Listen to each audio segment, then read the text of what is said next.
And I don't know if you'll be on later or if you're going to keep going or what you're doing. Yeah, about 3 hours.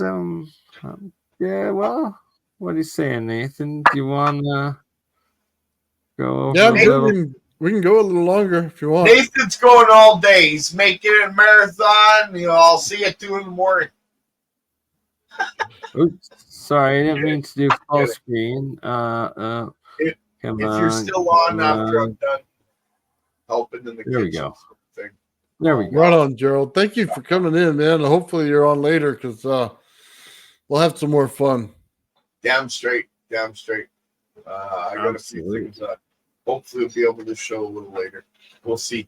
All right. Thanks, guys. I'll talk to you soon. Thanks, Joe. Thanks, everybody out there. So, Bernie, did you understand what I was saying earlier about this whole scaling of the octaves? Yeah, and the music. Yes, absolutely. That's why I keep bringing this up. It's huge. So, when I was talking about the cones, and Victor was talking about the cones and getting the alignment correct, and then put it in the correct octave, it was because the vortex on the top and bottom are creating this guy's chart. It's literally creating the octave chart right there in that vortex as it goes up and down. That's where it connects. And a lot of people, nobody I think ever mentioned it before I said it now. You know what I mean? How that connects into this whole ether thing and why it does. Right. And it's all within Walter Russell's vortex-based periodic diagrams and systems, because it's like the universal law of mathematics. It's so much more. And people just think it's one or two chart. It's like there's literally 30, I believe, different octave periodic charts, like different scales using the octaves of plotting the periodic table of elements, and then also like thinking like hundreds of other just diagrams of energies with the vortex, the cones, and the displacement of in, out, negative, positive, in of the ether, right? Yeah. Creation, destruction.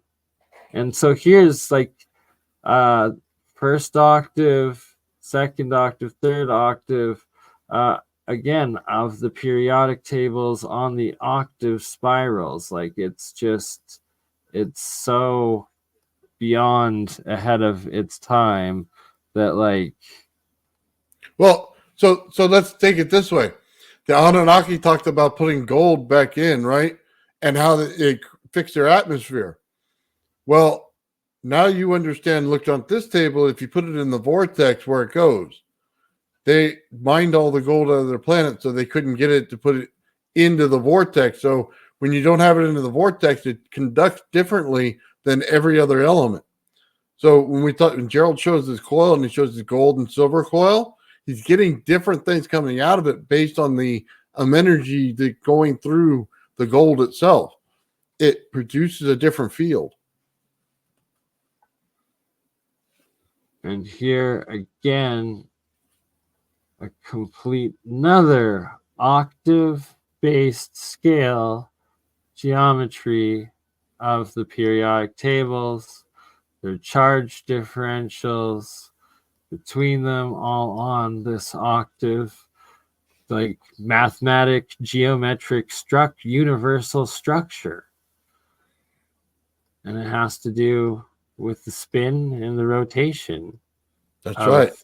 Everything in the universe, right? Like, yeah, you have to align the vortexes in order to get it right. And once you align them, you're in the correct octave and you're in the correct tone. So, and then it puts you right in the right frequency to do it. You see the difference when you shift it like this? How you get different isotopes by being slightly off tone. That's right. It's all one big circle. You just had to know where to put it. This is the one big circle jerk of universal God and the creation of matter and antimatter from the ether and back. That's right. It just keeps repeating itself.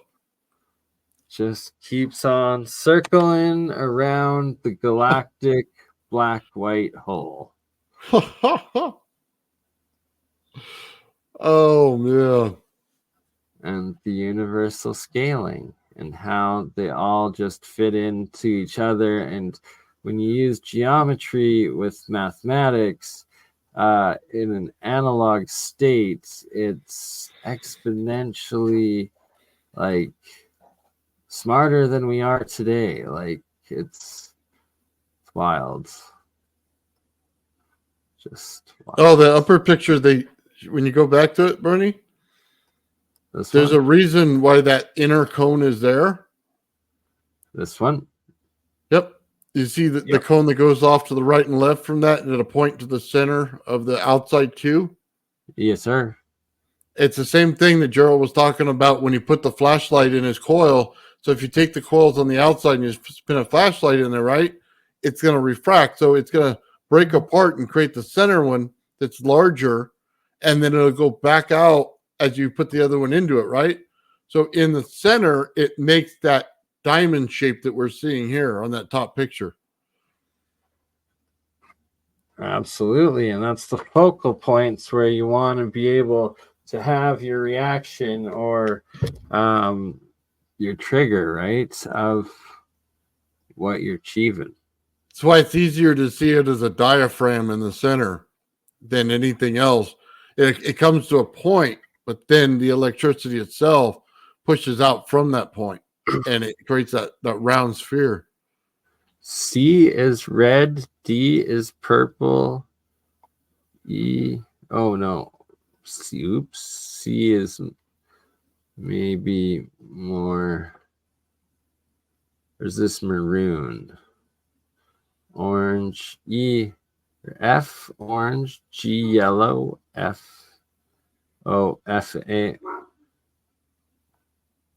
I don't know music notes. I'm bad. I got to learn that. But it tells you why they're in certain resonance states too, because you get the music and you understand music is resonance between two points, and then you get the sound that's coming out of both because it's like a speaker. So you're getting resonance between the top and the bottom when it's created in the sphere. And right, the resonance is how when you're in that resonance state and then you get coherence with all the other atoms in the area, then that is how they're able to do these chemical reactions of transmutation at very low energy states and from sound. It's the binding. It's what's binding them together. Yes, exactly. Breaks and builds the binds and the phase shifts of it. And shout out Les on Rumble. Yeah, it's all right there. I just wish people knew it. It's been hidden in plain sight for over 100 years and ridiculed and mocked by the establishment as woo. But when you really take a look at it, this was all drawn by hand over 100 years ago. It's by the way, the different wines in your coils, it creates a different frequency in there. So when it does that, it creates a different sound. So it matters because two of them in resonance with each other is creating something different every time the geometry works. That's why you don't want it. So you can't cancel them out. You have to know where the points are, where they cross, so that you don't cancel them out unless you specifically want them to.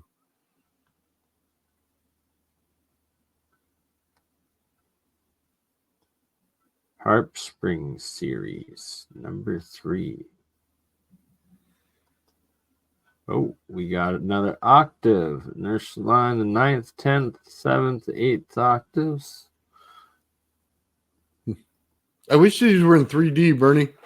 It really give people an understanding better. You know what I mean? Maybe I should do that. We should get a preview program and put them in 3D. We got to make an AI 3D version of all of this combined, or at least digital, Maybe not AI, maybe just through another program, but AI is kind of hard because you put in something like this and tell them to put it in 3D, and you end up with something completely different. right. That's why I corrected myself on that. This is probably going to have to be organized by human programming hands, and anyone out there that wants to help with that, let us know. Here we have one of the archway octave periodic tables by Walter Russell. Like, did you know that the periodic table could be arranged in an arch that's the same as on all the cathedral entrances around the world? And like, what? And it's an octave. Well, they say that they built these things for the divine, and they did, but we misunderstood the answer. 6 octave working range. It's also why they use pipe organ. Are they going to try to cancel Walter Russell next because he has female and male labeling on his diagrams? Uh-oh. They're going to be like, geometry can't be sexualized.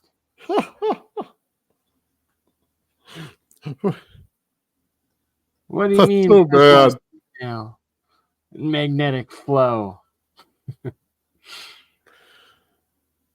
Man, that Wayne guy isn't going to like it. That's for sure.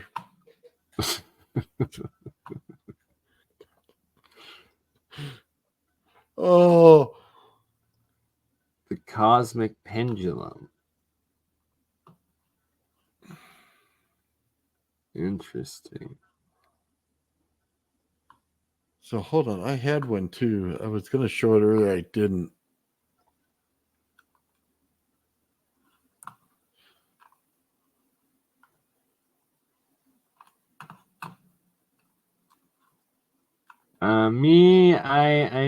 I was up doing videos all night, so I'm just tired and burnt out. But as a Canadian, I might have smoked a little bit of marijuana, but no, sorry, this is not a kid-friendly show, but do not do drugs. Do not electrocute yourself, and wear proper safety equipment. So check this out. This is more math that you actually need right here. When they start building their coils that look like this and you start seeing the shapes on the inside, then you see the mathematical formulas going around. You'll start to really understand it. Because 24 points, okay, winding the coil. How do you wind it? Why do you wind it that way? What are the fractals you're getting out of it? That's kind of, it's really important. So, and I don't want to say anymore because I don't want to give away Gerald's stuff, but this kind of stuff, when you start looking for something, that's what you want to look for. But we want open source and to give away Gerald's secrets that Gerald doesn't give away. No, he's got to give them out first. This kid. I can point you to the directions, but I can't give you the answer. Inventor always. Respect to the inventor always. That's right. So I can tell you though that it'll make certain tones based on which one you do it in a certain way. So if you break apart the each layer of the coil, you'll figure it out. So Sandley the King would like a summary recap, please, Nathan. Yeah, well, what I plan to do, I'm going to put together everything I can to just put it into a video and actually make a long format video for it and do it that way because there's a lot of visuals in there and you're going to have to see some of them because some of them will trip you out. Like when you start to see geometry put in 3D, it's completely different than what you have here. So I'll stop sharing that, Bernie. You pull up another one and I'll see if I can't find it real quick. Okay. Hold on. Is this the right one? No. This one. This one. Here we go. Is it gonna open? There we go. And buffering. There we go.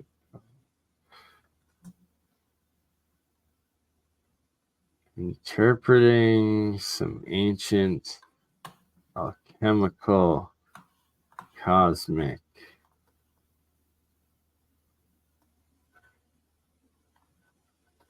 alphabets, colors of consciousness. Here we go.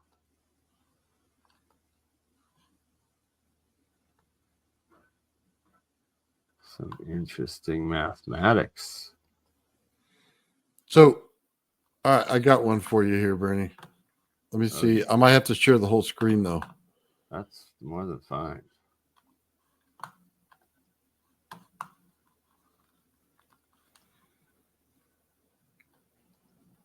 It's, oh yeah.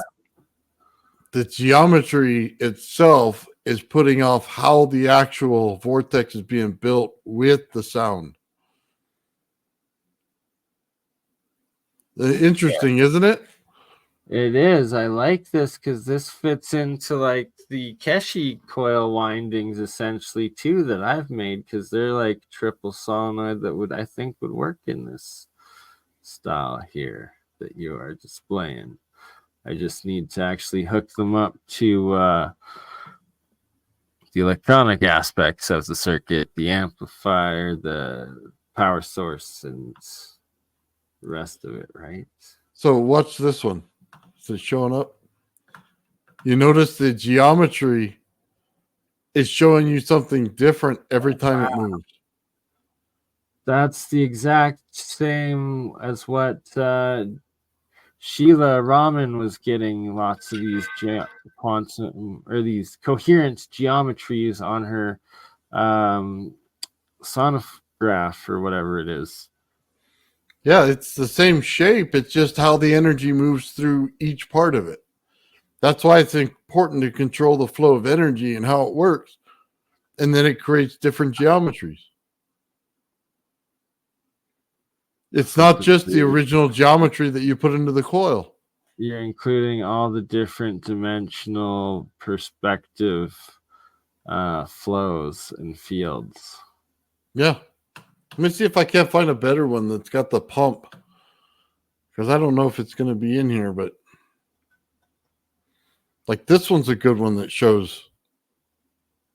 That reminds me of a rather famous Da Vinci drawing design, and a lot of his designs, his 2D designs, were actually 2D blueprints of 3D overbalanced and over unity wheels. Like it's crazy. Yeah.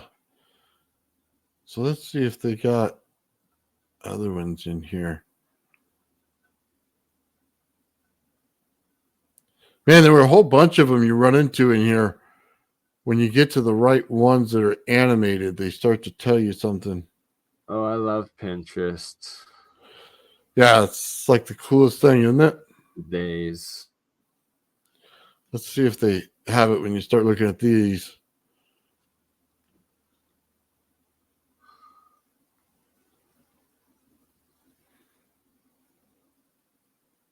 Oh, that's kind of interesting. Yeah, they got a bunch of different geometries in here. I'm trying to find the pump one, man.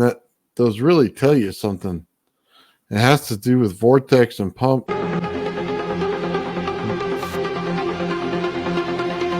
Whoa. Yeah, we love EDM. I go over there and mute this thing. These things. Trance techno house all day.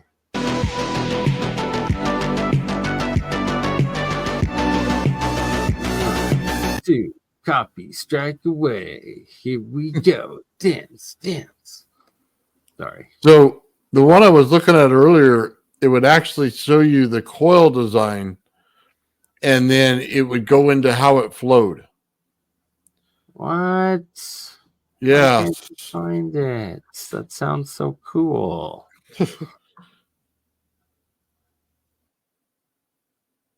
Oh man, I wish I would have just saved it. It would have made my life a whole lot easier.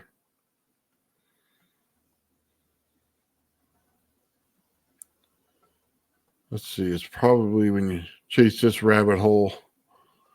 We're chasing the interdimensional digital meta rabbit hole. It's exactly what you're doing when you do this. Have reached the end of the internet. Yeah, like this when it shows you the dimensions here, and then it goes into how it's vortexing. And ooh. And then it shows you the actual shape of what you need to build. Look at that. There's a few different sacred geometries in that right there. I like that. So let's keep chasing that rabbit hole. I want the interdimensional portal hole. But we got 3 holes, so there's one more. The small one that you wiggle it around in, I guess. That's what's left. Oh man, you know what? I saved a bunch of them. I thought it recorded and it didn't. Schizo wave, Bernie. I gotta get into becoming a AI music artist, musician. If they call themselves that, I don't know. But yeah. So Jeremiah made some good stuff, actually, as has Ben.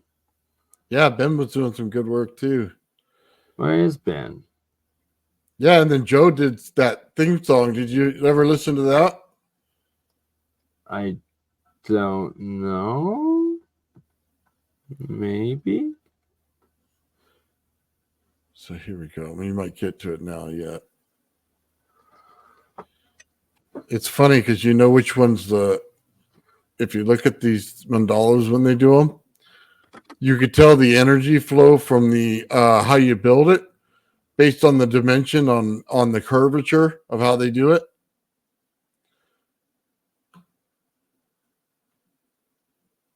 Man, we're chasing this rabbit hole deep and it's still not giving me what I want. We're in between the 2 and 3 dimensional, but it's a digital fractal while simultaneously being.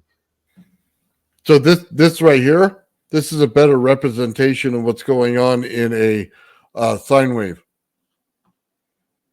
Really? So it's pinching and then it comes out from the pinch. So when you get the pinch, you get heat. And then when it comes out of the pinch, it goes into a higher frequency and a higher amount of voltage. So that right there would be 10 times better than what your oscilloscope shows. Well, that looks like the ultimate rainbow lasagna noodle, whatever the heck the one theory is. But the perfect waveform, yeah. Yeah, I'm not finding it, man. I don't know why.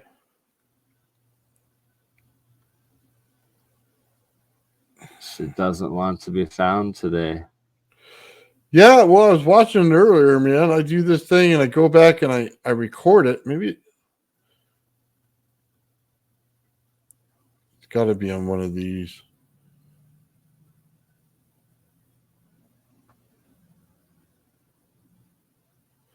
That's going in the wrong. John, much love. Sorry, Nathan, just in respect for Sean Calderon taking off, we're going to play a quick goodbye tune for Sean. Just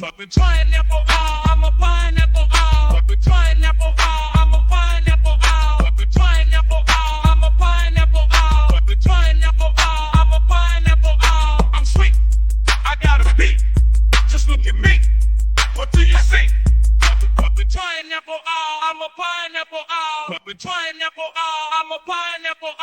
Pineapple, I'm a pineapple, pineapple, I'm a pineapple, I'm sweet, I got a beat, just look at me, what do you see? Pineapple, I'm a pineapple, pineapple, I'm a pineapple, pineapple. All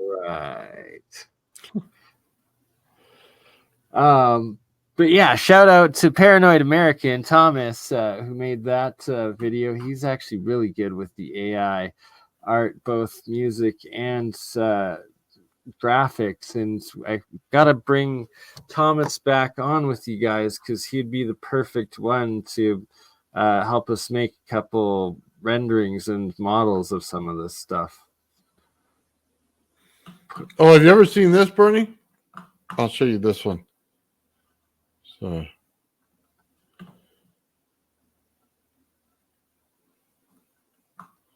that's the wrong one.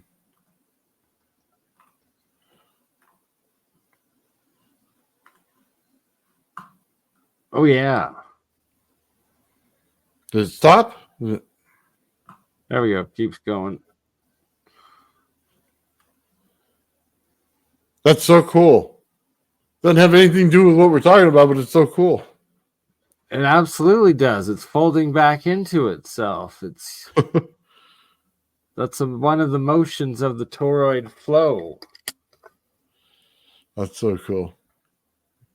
It's absolute, like, is that how you materialize in and out of the ether? Maybe.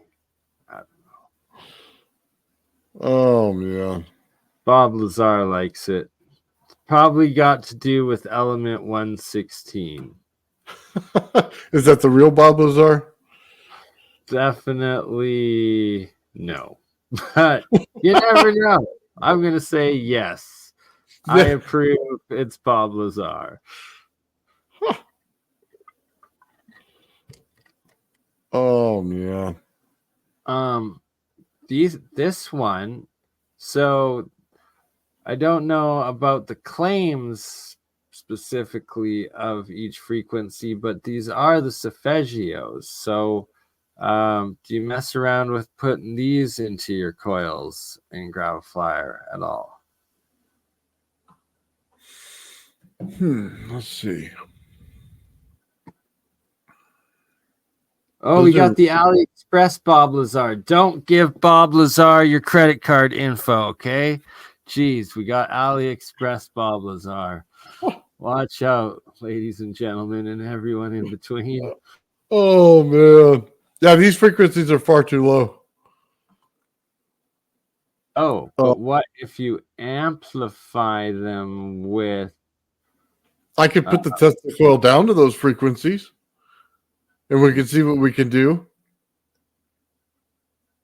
And then I know you never heard of that, huh? Each other. So when you add a mass to the center of your Tesla coil, you bring down the frequency. So I can get it. As lowest I got was 20 hertz. So, and it resonates normally at 730, and I dropped it down to 20 hertz. Okay. So we'll have to do some testing to see if we can't get it to, say, 432, and we'll take the tuning fork out, put it down in the center, and see if we can get it to ring. Yes.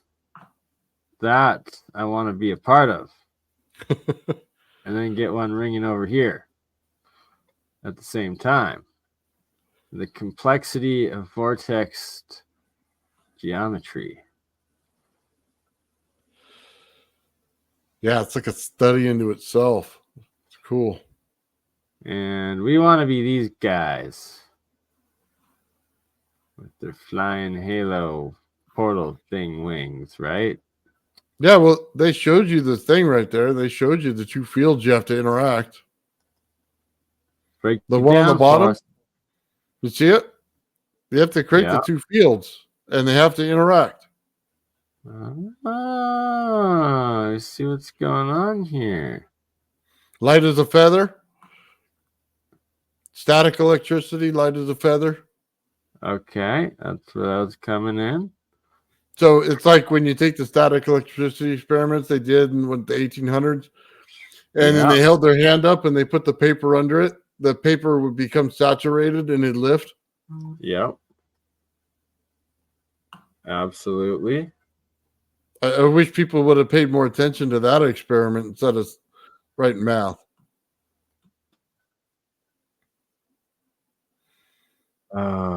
There's flying vehicles out there. These people are probably still flying out there too.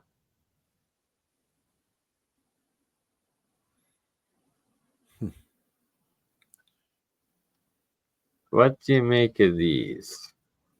You ever see some of these on the okay, you ever watch those UFO stories and they show you these symbols that are on the side? Yes, sir. That's what they remind me of. Good call on that. And why does Taku here look so much like the Star Trek logo? But it makes you wonder too. It's like that little pitchfork you see there, and then they use it as a sign in geometry, or not geometry, but in not algebra. What is it? Come on, Nathan. One of them. Anyway, they use a bunch of these things in there, and then they show them like this. So it makes you wonder if we're actually building the craft. Sorry, just had to take a phone call there for a minute. Right? But like that's deep, Nathan. It's like what if because these are legit alchemical sigils of angel and demons, I think. Like, so what if it's literally an angel or a demon that is in those crafts that have these sigils potentially written on the outside, right? Like, What if I told you that the church hid all the geometries from you so that you wouldn't learn the answer, and then they called them like pagan symbols, or they turned around and they call them 13th or 666 Satan and all the That's rest right. of it? Yeah. Well, they told it all to hide it from you so you'd never look into it. 100%. The church is not always your friend, man. Especially when they're like molesting children and their grandparents, and it's just horrible. Anyway. Oh, go back one. Oh, yes. Did you see Sean's go back one from that? Uh-huh. Right there. This is exactly what Sean was describing with his round Tesla coil, the energy being produced. Sean, you pieced out 5 minutes too soon, bro, but I checked mark, made a stamp here, so we'll edit it for you later. And hey, shout out V Sears watching now. Hey, what's up, V? Anytime he wants to come on, I'll shoot him an invite, man. I love it when he comes on, man. Me too. Let me pull that up. He said he had a computer situation going on, so he couldn't come on the last couple times, but we'll see if he fixed it. Right? They're very finicky. It's like, are we under attack and we're just paranoid, or just do our computers suck? You know what it is? My graphics card hates two monitors. It absolutely starts freezing everything, and then like StreamYard hates the fact that I have two of the same webcam, and it starts to glitch out there. So gotcha. So that's essentially probably the exact same problem I'm facing. Yeah, would make sense. It makes you want to run two computers just to get it right, so you could show both of them. It really does. By the way, V Sears, I sent you an email. If you can come on, I gave you the invite. Yeah, they were talking about, what do you think on this, Bernie, with the wave as a light, and then is it a photon, or is it not a photon, or is it something more?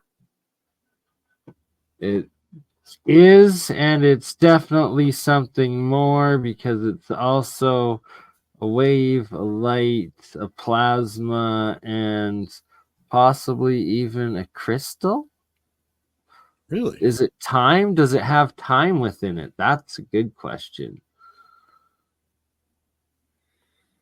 I don't think light shows itself until the energy is being used.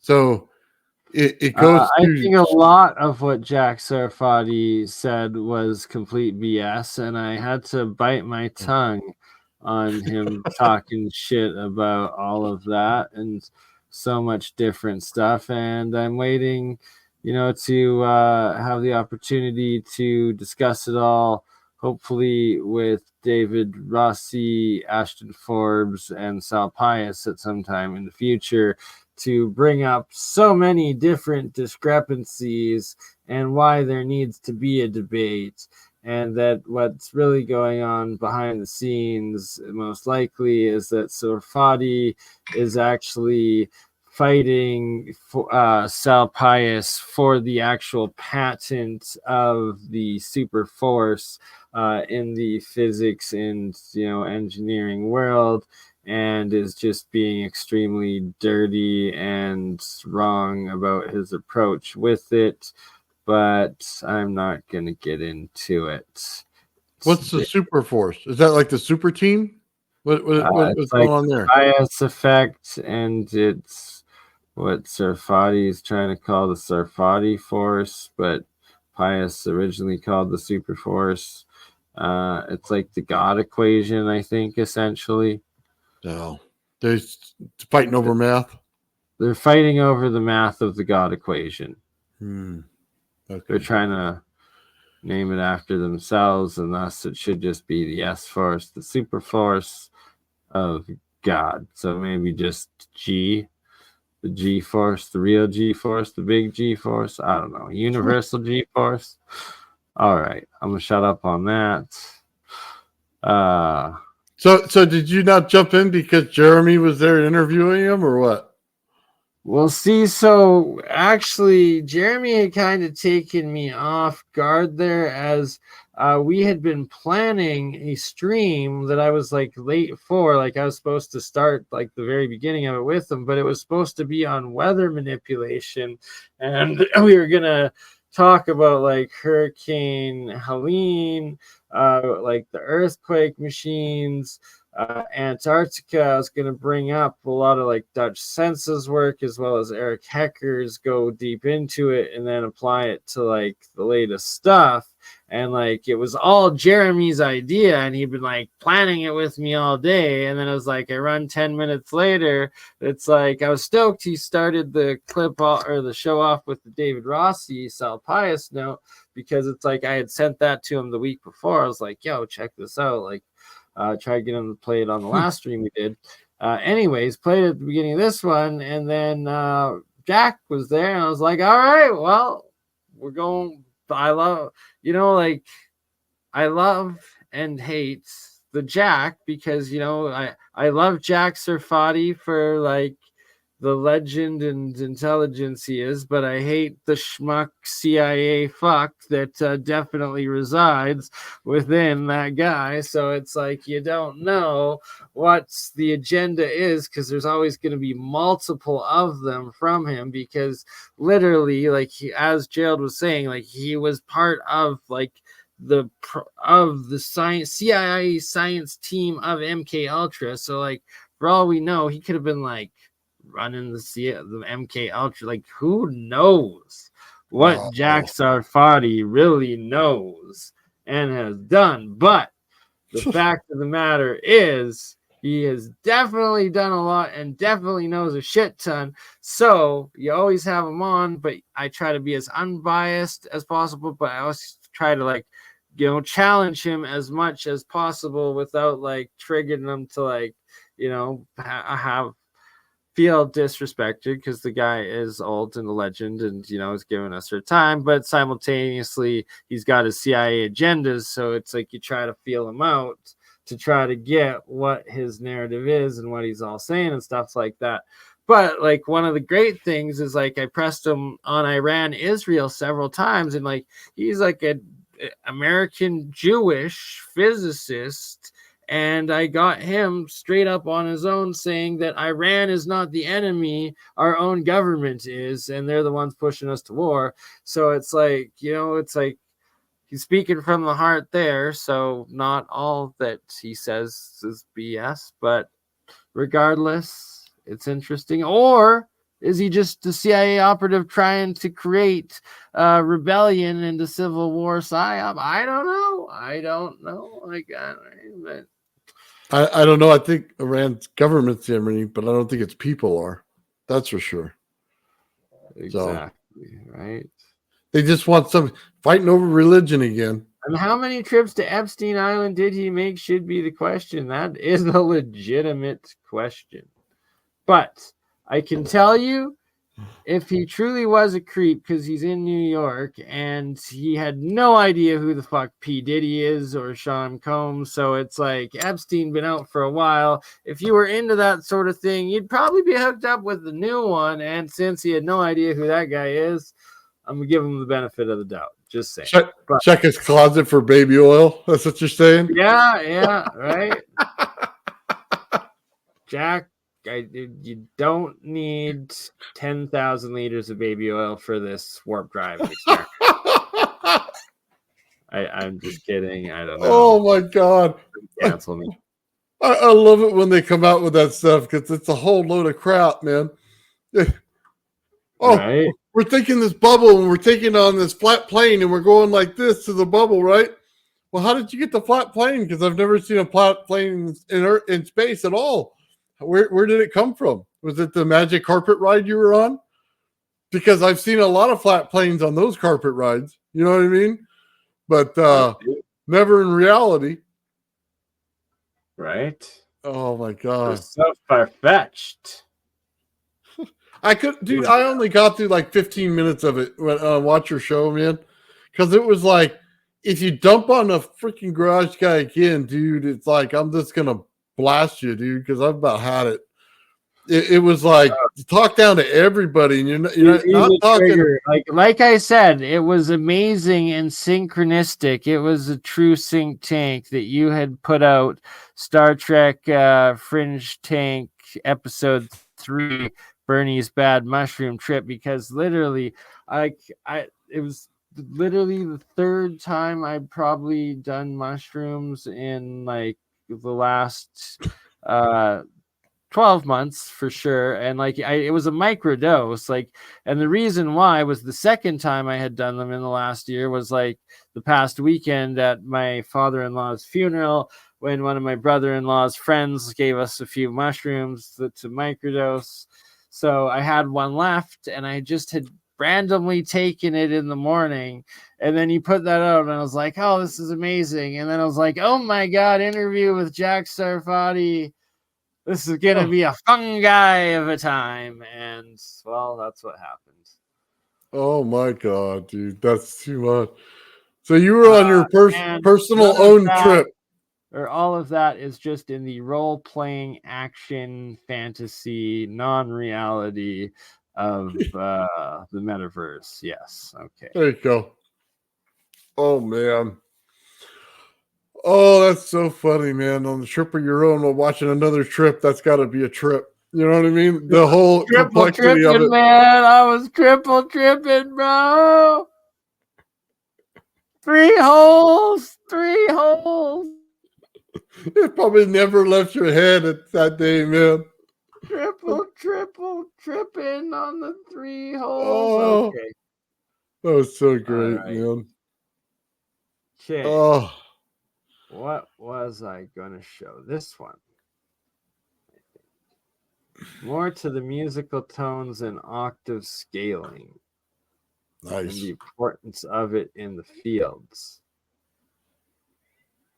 Oh, maybe this is not what I thought that was. My bad. Oh. Alchemist alphabet.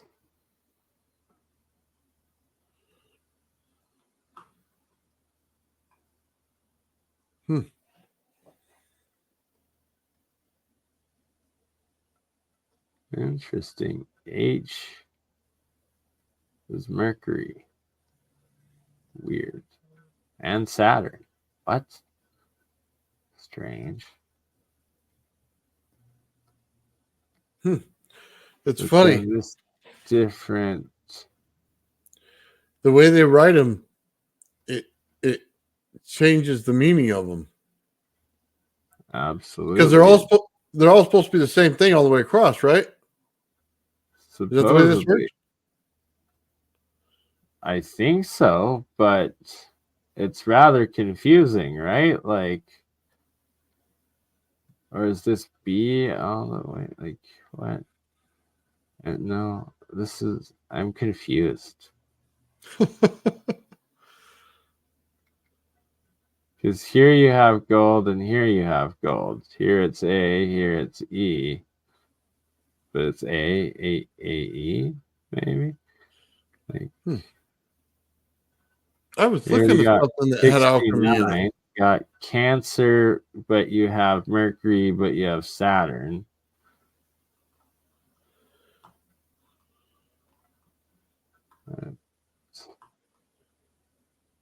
Very strange indeed. Potentially a cipher or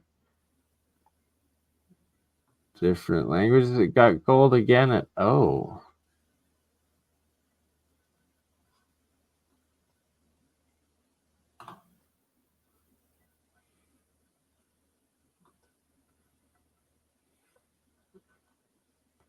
I swear many of these symbols, these pictographic alchemical symbols, are of energy vector based like diagram of what they're representing, like whether it be a chemistry circuit, a reaction, an element,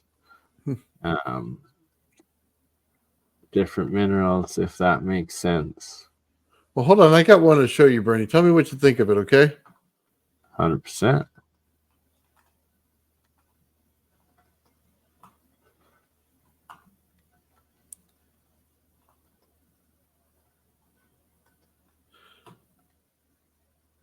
Okay.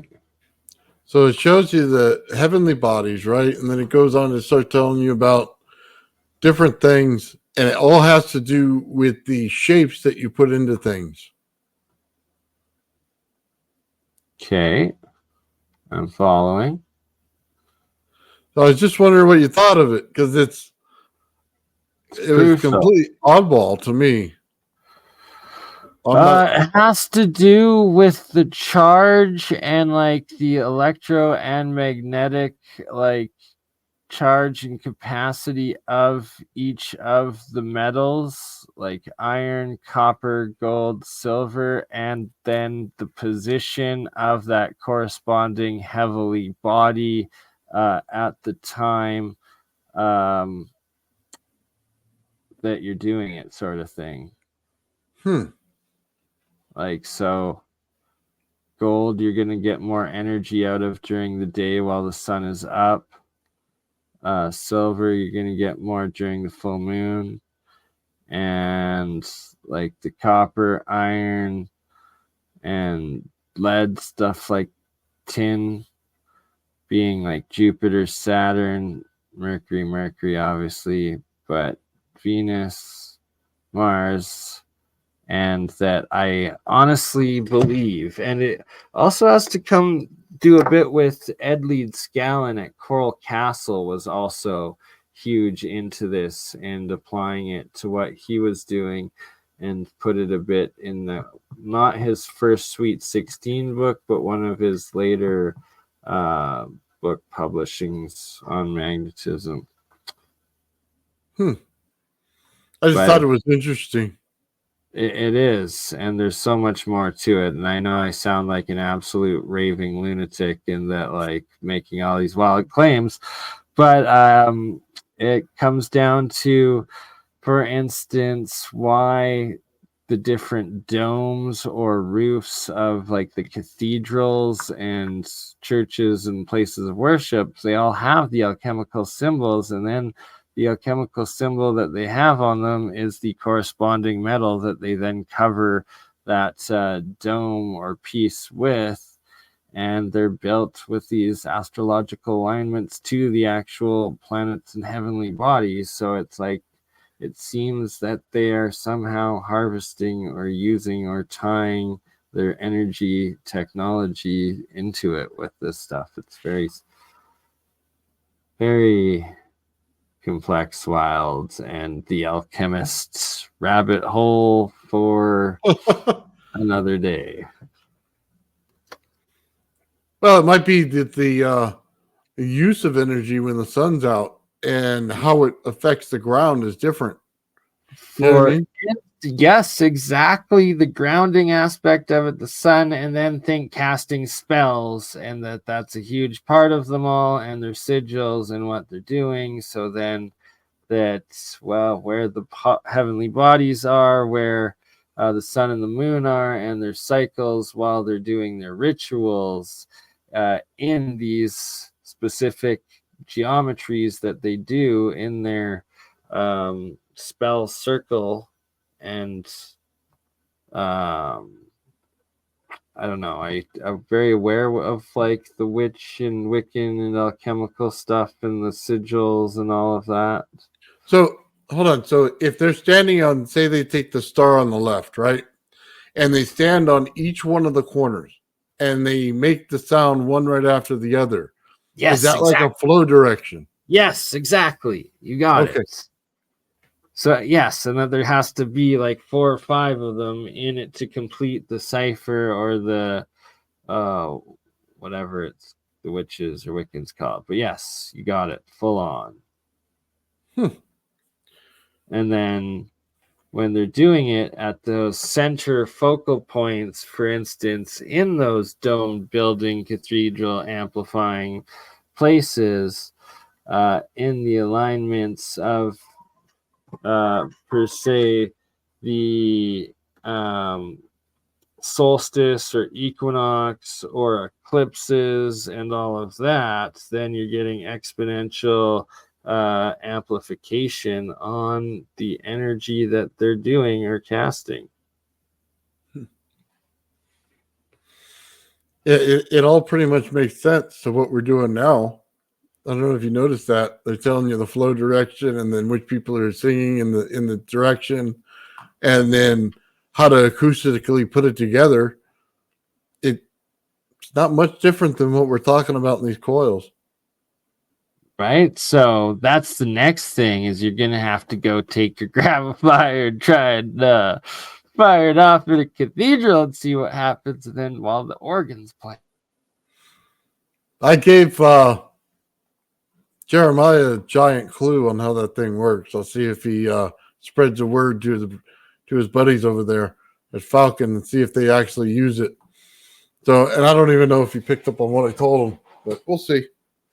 See if it comes out some other way. He's probably pondering it right now and the implications into his own abilities to test and make the next version, right? Like, Well, said, we will see. You have to understand what I said. I'll leave it at that. No reason to go back into it. It's just,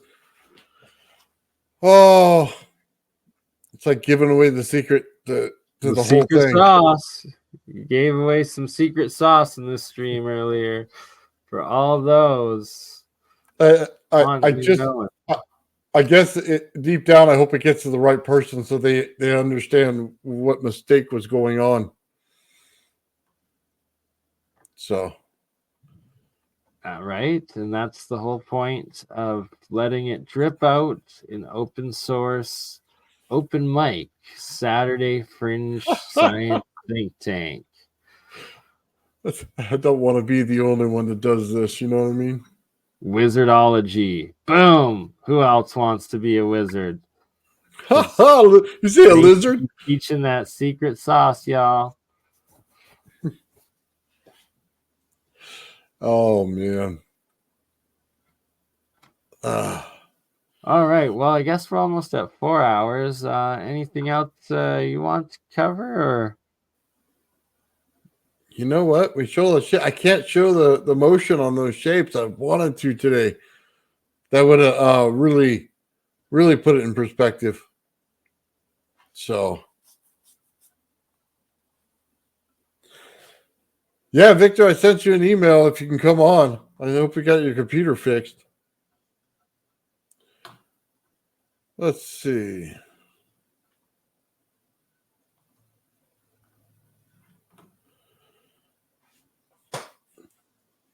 Yeah, I wanted to show a couple more of those, if you don't mind, Bernie.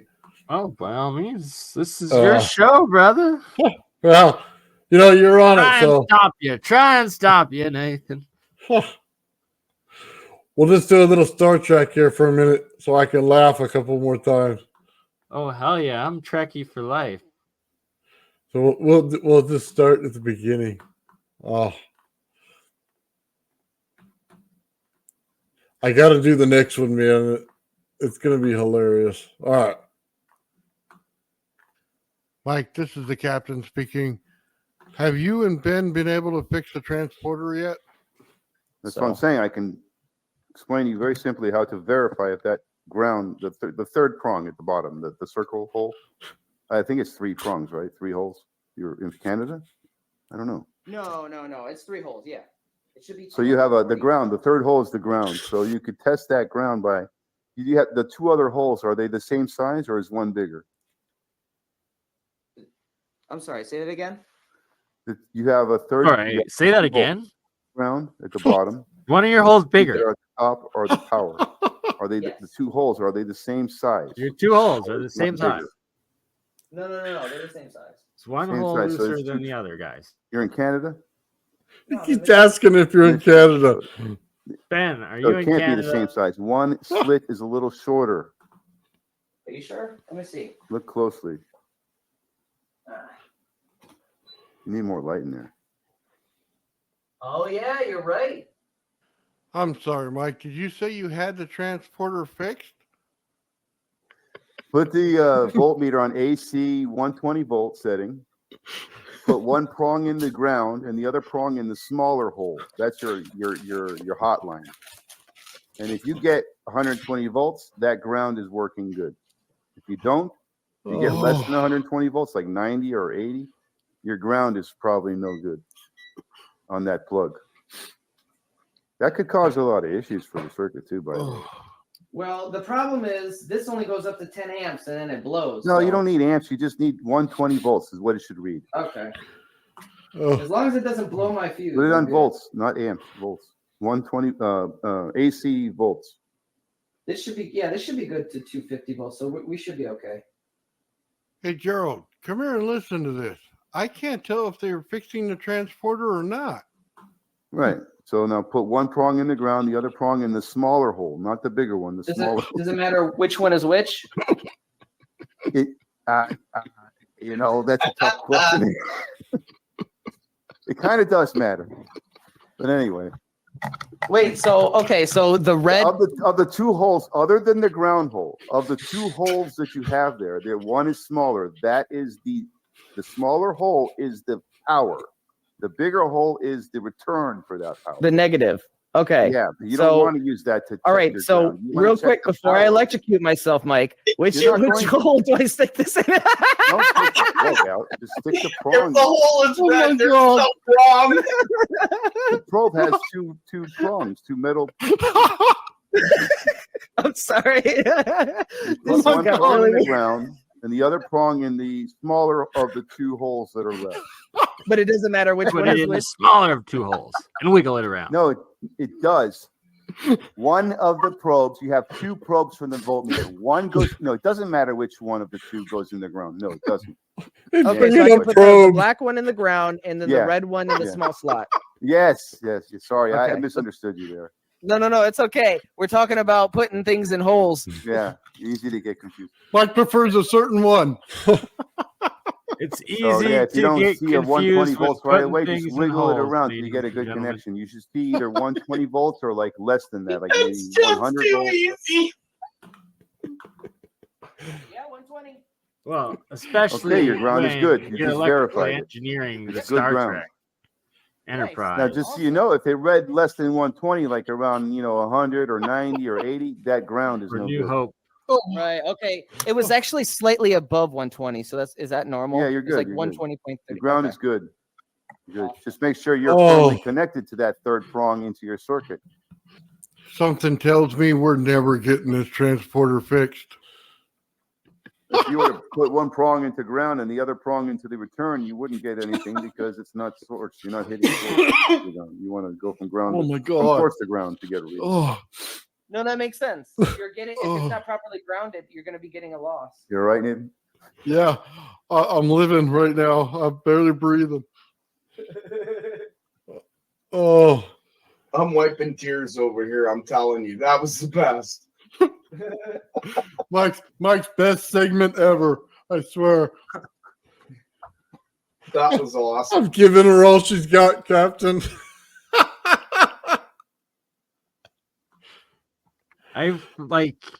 You are a genius in this. We couldn't have a better captain. We couldn't have a better Star Trek captain for the Fringe think tank. And shout out Sean Terran Earthling. You did arrive late, but if you're up for doing your presentation, if you want to do some right now, I can send you the link. Would be a perfect time, I think. What has he got going on? A bunch of electrogravitics and all the patents for it. It is literally right up your alley, Nathan. Yeah, as long as he can pull it up. Yeah. Oh, hold on. I'll play another episode when we figure that out. Oh, yes, please. I will be right back.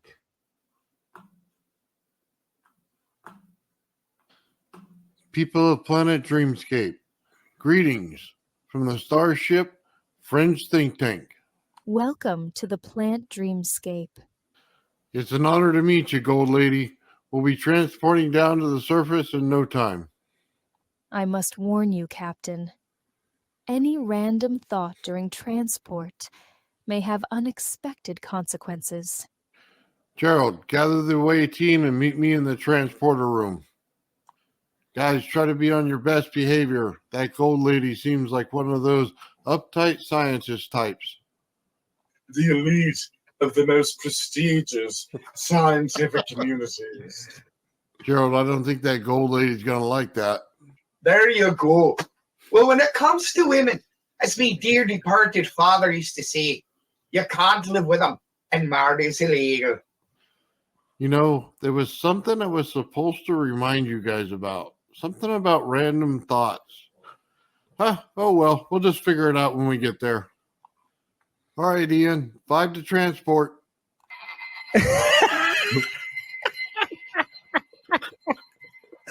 Nathan. Oh my God. This didn't work out for us at all. Oh man, have you guys seen BurnEye? All right. It's gonna be so great. Ben, where was Mike? Isn't he usually running the transporter? Right. So now put one prong in the ground, the other prong in the smaller hole, not the bigger one. The smaller. Does it matter which one is which? It, you know, that's a tough question. It kind of does matter, but anyway. Wait. So okay. So the red Of the two holes, other than the ground hole, of the two holes that you have there, the one is smaller. That is the smaller hole is the power. The bigger hole is the return for that power. the negative. Okay. Yeah, you don't want to use that. Oh my God. That's so funny, man. Oh, I got 2 more if you guys want to see them, man. Absolutely hilarious. Let's take BurnEye's trip down memory lane for the... Oh, man, I pushed the wrong button.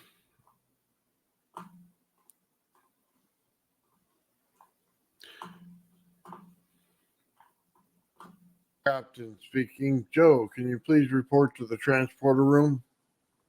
We need to go back to the planet where you found your strange rock. BurnEye's going to meet us down there. Mike, transport us down. You have 3 holes. One is ground at the bottom, and the 2 that are at the top are the power. Are they the 2 holes? Are they the same size, or is one bigger? Put one prong in the ground and the other prong in the smaller hole. That's your hotline. Is he daydreaming again? Hey, Mike, transport us down to the surface, please. Okay, Joe, where exactly did you find this strange rock? And I could sense it. So I'm very attuned to it. I could sense it as soon as I start fumbling around with it. I'm like, up there it is, Well, let's keep moving down the river to the cave where BurnEye is. Oh man, look at all these magic mushrooms. All right. Joe, have you ever eaten any of these things? Psychologically, having high amounts of that crap around wasn't the best for me. It would, always kind of grab me, and I'm like, oh yeah, all right, that, and this kind of did that, and it was very, very intense, and it wasn't bad. Well, after careful consideration, I say we eat some of this stuff and see what happens. Wow, instant brain fart there. Are we still in the cave? Why is everything moving? What's going on, guys? Direct departure. The 90% of the brainwashed most senior epic legends and pillars. What the hell did he just say? Oh my God, I'm tripping balls, man. I'm deep into meditation, and some different spiritual aspects and stuff like that of metaphysics. And I could tell you, I mean, these things they do have psychological effect, as far as that stuff goes. And my lips aren't moving, but I'm still talking. Must be an inner monologue. Awesome. We want to turn it on. We want those effects. We want our mind to work the machine. You know what I mean? Mm-hmm. So we can figure out how exactly to do it. Spinning, the rotation aspect, that is now one dynamic of open system adding to it. So it's like, oh, well, I mean, what's the difference? It's like, because things don't do this. Yeah, that's why. That's why. You see, it's subtle. You're running your finger across something and you're feeling it starting to skip on the surface, but it's smooth. It's like, things don't do this, and this does this. And yes, it's subtle, but it's there. But then there's the more extreme examples, like the thing, taking a lift off, and it's like it just slipped out of your hand. Oh my God. I can hear Joe in my head and BurnEye in my head, but their lips aren't moving. And then it's like, so you add that spinning to other aspects, like bringing in radiant energy from the environment, like if it's endothermic cooling or from a plasma, right? All these other aspects that you start combining those dynamics of extra energy in, that like a you're sack able of potatoes to get the to the ground. exponential gains And I in couldn't your move. systems. You have 3 holes. You have 3 holes. You have 3 holes. You have 3 holes. You have 3 holes. Oh my God. There's no more holes. There's no more holes. There's no more holes. Mike, beam us up. You're right, Nathan? Yeah, I'm living right now. I'm barely breathing. Oh my God. Well, now you see what I do with my free time over there, making these videos, man. Oh, yeah. Just having fun with the guys, man. I always find something in the stream that we talk about, add it into a little Star Trek episode and have some fun. Oh, man. Kind of makes it easier, man. Everybody gets in here and talks about serious stuff. You know what I mean? We always do, but got to have the lighter, fun side of life, man. So, anyway, I just thought that was pretty cool. I'll end up doing another one. especially with the material from today, man. So awesome. So I don't know where Bernie went, man. Got some cool stuff in there, though. See all kinds of paintings and stuff. Electrochemicals going on in the background. Anyway. Yeah, I think we're pretty much done for the day for now. Looks like everybody's got something going on. So, all right, guys. I want to thank you guys all for showing up and hanging out with us and seeing what's going on, man. Yeah. So we'll hit it up tomorrow with Joe. We're going to be talking about left side, right side of the brain is what he told me. So it's going to be an interesting show. We get into some theory and some theoretics around it. But I think it's going to be awesome. So, yeah, 10 o'clock tomorrow morning. If you want to hang out for a few hours with us, we'll be back on then. All right, guys, thank you for showing up. Have a great day. And I'll see you later, Bernie.